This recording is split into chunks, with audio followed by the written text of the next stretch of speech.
Sat Sri Akal, Namaste, Adab, hello. Today I'm going to discuss about directive principle of state policy from Article 36 to 51 of Indian Constitution. Part 4 directive principle of state policy की जो inspiration है ये derive की गई है from the constitution of Ireland. जो basic M है इस पार्ट का वो है welfare of the people by the attainment of social economic and political equalities.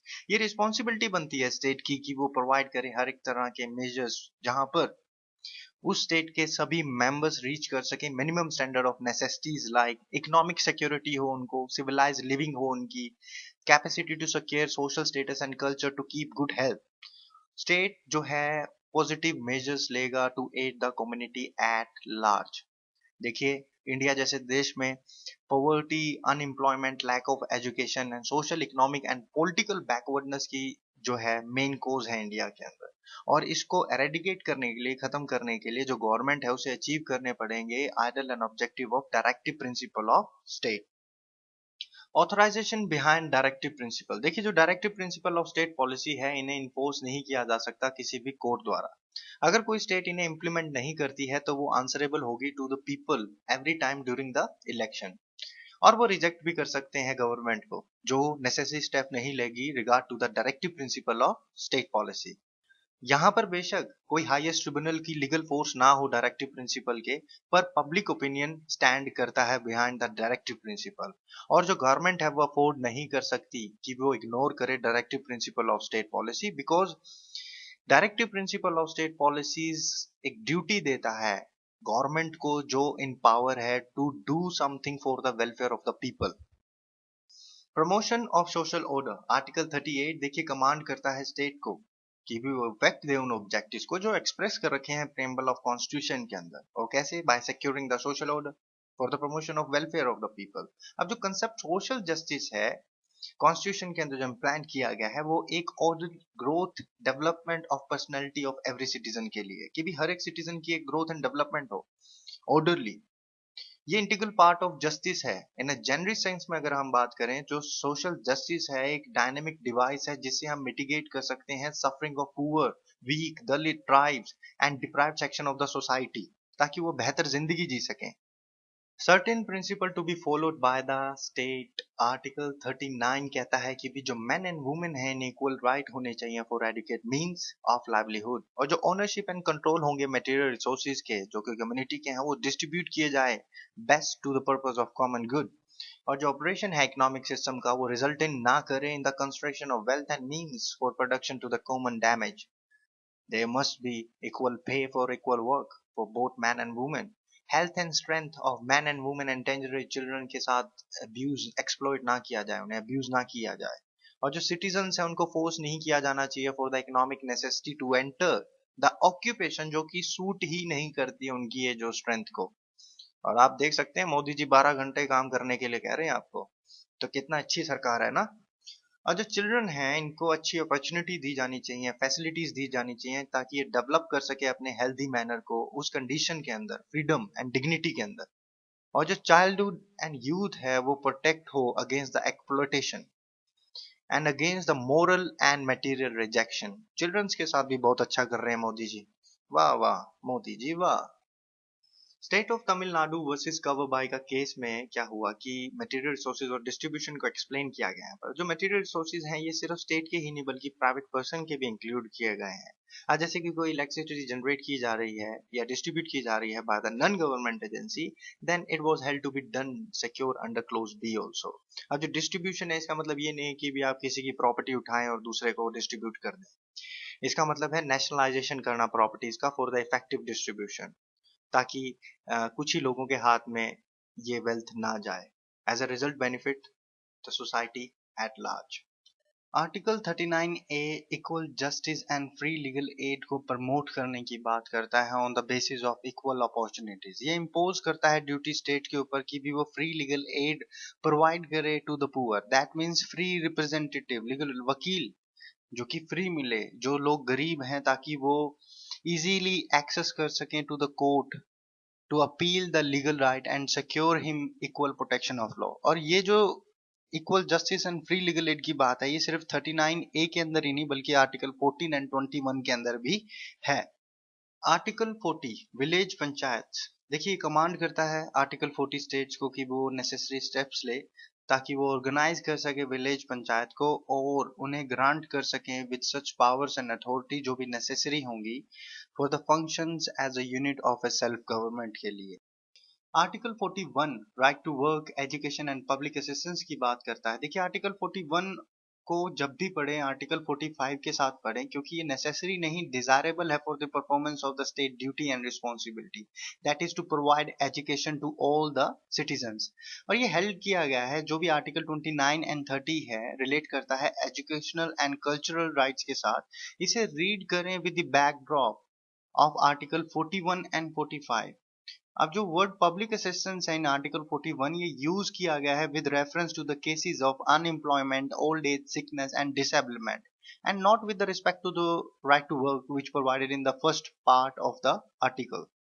Article 42 just and human conditions of work के बारे में बात करता है। ये स्टेट को डायरेक्ट करता है कि भी वो प्रोविजन बनाए regard to the safeguard of just and human conditions of work and motherhood relief के लिए। Article 42 welfare of the workers के लिए है। बेशक को डायरेक्टिव प्रिंसिपल्स को इन्फोर्स नहीं करवा सकती पर वो इन लॉज को इंटरप्रेट जरूर कर सकती है ताकि कोई डिले ना आए जो भी गोल सेट आउट कर रखी है in directive principle of state policy. Shiva Swami versus state of Andhra Pradesh के केस में क्या हुआ कि भी डिपोर्टेड लेबर्स को for their family assistance rupees 738 दिए जा रहे थे जो कि बिल्कुल भी रिलायबल नहीं थे विद द आर्टिकल 42 जो कि बाद में रिक्वायर किया गया by the state to make provisions for the just and human conditions of work. Municipal corporation of Delhi versus female workers का केस था। यहाँ पर मैटरनिटी रिलीफ को एक्सटेंड किया गया था वुमेन एम्प्लॉयज के लिए working on daily wages.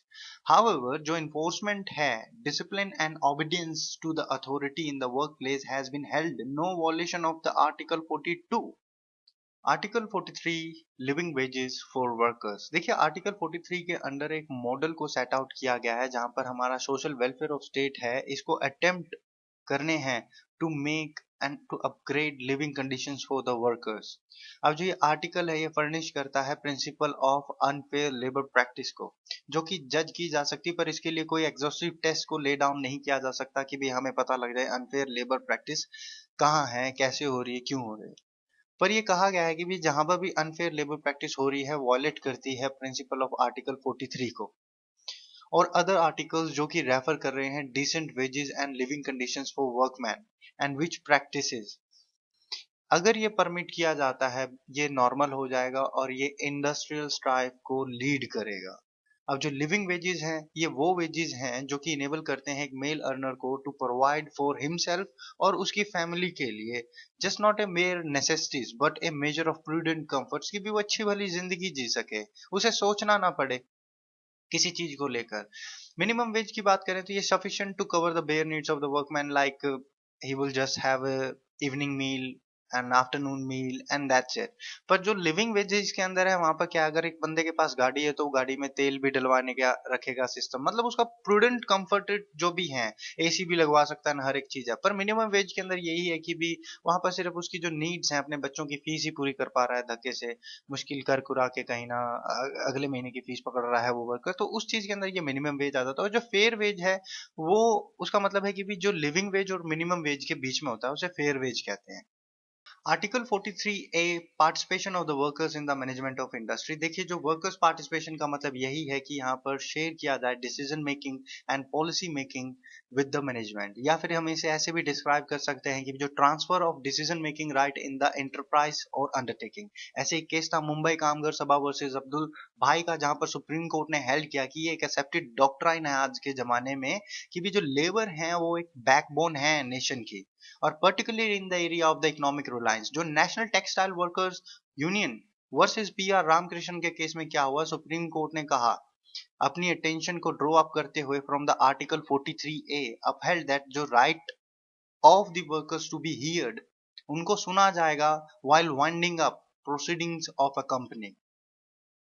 Article 43B promotion of cooperative society. देखिए आर्टिकल 43B के अंदर स्टेट को डायरेक्ट किया गया है कि वो प्रमोट करेगा वॉलंटरी फॉर्मेशन ऑटोनोमस फंक्शंस और democratic control and the professional management of the cooperative society. And ये जो आर्टिकल है ये इंसर्ट किया गया by the 97th amendment act 2011। Article 44 common civil code के बारे में बात करता है। ये स्टेट को डायरेक्ट करता है कि भी यूनिफॉर्म सिविल कोड होना चाहिए throughout the country in order to cut across religion, caste and tribes and to build up a uniform nation. जो ये स्टेट है ये इंडेवर करेगा सिक्योर करने के लिए सिटीजन्स को a uniform civil code throughout the territory of India. ऐसे ही Sarla Mudgal versus union of India case था जो कि रिलेट कर रहा था to Hindu remarrying after conversion to Muslim religion without dissolving the first marriage. उन्होंने अपनी पहली मैरिज को डिसॉल्व तक नहीं किया था और उन्होंने दूसरी शादी कर ली। अनफॉर्चुनेटली सुप्रीम कोर्ट ने अपील सुनते वक्त एक्सप्लेन किया कि भी जो ये डायरेक्शन है ये बाइंडिंग नहीं है on the government. It is a discretion of the government to make a uniform common civil code. Article 45 free and compulsory education for children के बारे में बात करता है। जो स्टेट है ये अटेम्प्ट करेगा प्रोवाइड करने के लिए within the period of 10 years from the commencement of constitution. जब कॉन्स्टिट्यूशन आया उसके within the period of 10 years के अंदर जो स्टेट है वो free and compulsory education provide करेगा चिल्ड्रंस को until they complete the age of 14 years. Unni Krishnan versus state of Andhra Pradesh के अंदर इसको फंडामेंटल राइट जो कि फॉर्म कर रहा है part of right to life और सिक्योर किया गया है बाय आर्टिकल 21। ये इंप्लाई करता है डायरेक्शन अंडर आर्टिकल 45 और ये सिर्फ कन्फाइंड नहीं है merely to the primary education but ये एक्सटेंड करता है टू ड्यूटी वो प्रोवाइड करे फ्री एजुकेशन अंटिल जो चिल्ड्रन है अटेन कर ले अपनी एज 14 को, whatever the stage of education it may come to be। Compulsory early childhood care and education for children की बारे में बात करें तो आर्टिकल 45 के अंदर भी यहाँ पर स्टेट अटेम्प्ट करेगा प्रोवाइड करने के लिए early childhood care and education for all children until they complete the age of 6 years. Article 46 promotion of educational and economic interest of weaker section के बारे में बात करता है। देखिए जो स्टेट है ये प्रमोट करेगा with special care the educational and economic interest of the weaker section of the people in a particular. ये होगा शेड्यूल कास्ट एंड ट्राइब्स के लिए एंड ये प्रोटेक्ट करेंगे इनको from social injustice and from all kind of exploitation. अब जो expression weaker section है उसे एक्सप्लेन नहीं किया गया है कॉन्स्टिट्यूशन के अंदर, पर Indira Sahni versus union of India case के अंदर जिसको मंडल कमीशन केस से भी जाना जाता है, जो एक्सप्रेशन वीकर सेक्शन है इसको ये वाइडर टर्म के अंदर एक्चुअली ये बैकवर्ड क्लासेस ऑफ सिटीजन जो कि सोशली और एजुकेशनली है और या फिर एससी एंड एसटी, ये जो एक्सप्रेशन है ये इंक्लूड करता है सभी सेक्शंस को जो कि सोसाइटी में रह रहे हैं जो कि वीक रह गए, जो कि कमजोर रह गए, जो कि वीकर सेक्शन में आ गए due to various cause including poverty and natural and physical handicap. Article 47 duty to raise the level of nutrition and the standard of living के बारे में बात करता है। जो स्टेट है वो रेज करेगा level of nutrition standard of living of its people and improvement of public health has an primary responsibility of the state to sell bring out the prohibition of intoxicating drinks and drugs which are injurious to the health. जो state of Kerala versus Surendra Das है ये expression जो इसके अंदर prohibition use किया गया है government को must behave with the conformity with the mandate of article 47, क्योंकि जो कोर्ट है इसने कहा कि जो गवर्नमेंट अगर इतनी ही सीरियस है reduce the consumption of liquor, it should take steps to reduce its own shops and depot। Medical purpose में अगर बात करें तो यहाँ पर गवर्नमेंट के पास पावर है to regulate the position of consumption of medical preparation containing the high percentage of alcohol। raising of level of nutrition की बात करें तो अंडर आर्टिकल 47 जो स्टेट है वो रिक्वायर्ड है to promote the directive principle and not against them. वो promote करने के लिए है डायरेक्टिव प्रिंसिपल को, ना कि उनके अगेंस्ट जाए। जो स्टेट है अंडर द ऑब्लिगेशन है to take all the steps for the improvement of the public health. Article 48 organisation of agriculture and animal husbandry की बात करता है। जो स्टेट है वो नेसेसरी स्टेप्स लेगा to organise the agriculture and animal husbandry on modern on scientific lines and shall in particular take steps for preserving and improving the breeds and prohibiting the slaughter of cows and calves and other milk producing and draught cattle. इनके ऊपर prohibition लगाई गई है जो उनसे भी cows को slaughter करना या फिर काउस को स्लॉटर करना या फिर जो मिल्क प्रोड्यूस कैटल्स हैं उनके ऊपर प्रोहिबिशन लगाया गया है इनके स्लॉटर के ऊपर। जो स्टेट है वो इंडेवर करेगा नेसेसरी स्टेप्स लेगा for organising agriculture and animal husbandry on a modern and scientific lines. Article 48A protection and improvement of environment and wild life के बारे में बात करता है। जो स्टेट है इसको नेसेसरी स्टेप लेने हैं to protect and improve the environment and safeguard the forest and wild life of the country. Article 48A and 51A clause G enjoin करता है स्टेट एंड सिटीजन्स को कि भी ये इनकी ड्यूटी है not only to protect but also to improve the environment, और preserve करेंगे, सेफगार्ड करेंगे फॉरेस्ट्स को।